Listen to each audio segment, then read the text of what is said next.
I'm joined now by Teng Jianqun. He is director of the Center of Arms Control at the China Institute of International Studies. I want to get your reaction to his statements about ending this U.S.-Philippines military exercises in the future. What are your thoughts? Actually, this is a new status of the relations between the two countries, especially after Duterte came into the office of the presidency of the Philippines. I think he has already adopted a very specific policy toward the United States, toward China, and toward the dispute in the South China Sea. So the so-called last military deal with the United States this time actually is a signal to the United States that Mr. Duterte is going to change the policy toward the United States. And where do you see him shifting? Do you see him having this relationship where perhaps he shifts more towards China then in the future?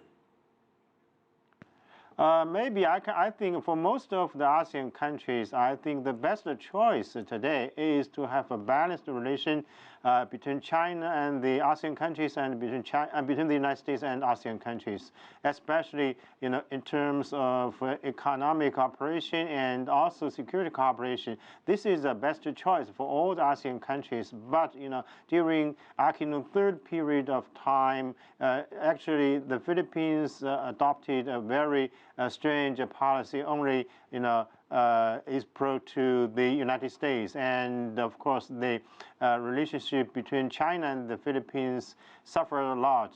For example, the economic cooperation and also the diplomatic relation suffered a lot in the period of time when Aquino III was in office. I think this time Duterte is a tough guy, and he's pragmatic. Of course, in order to to improve the social life of the Philippines, I'm sure he has to adopt the new policy toward China and toward the United States. You say he's pragmatic. Do you see him, perhaps his moves, perhaps easing the tensions that have been in display in terms of the relationship between the Philippines and China when it comes to the South China Sea?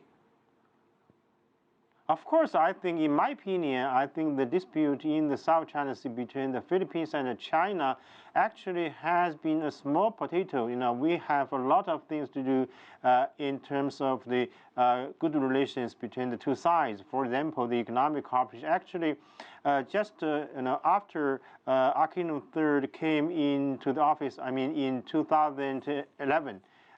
He came to Beijing, and the two sides reached great deal of economic cooperation, including the railway construction in the Philippines, which will gave a great effort to improve the infrastructure for transportation.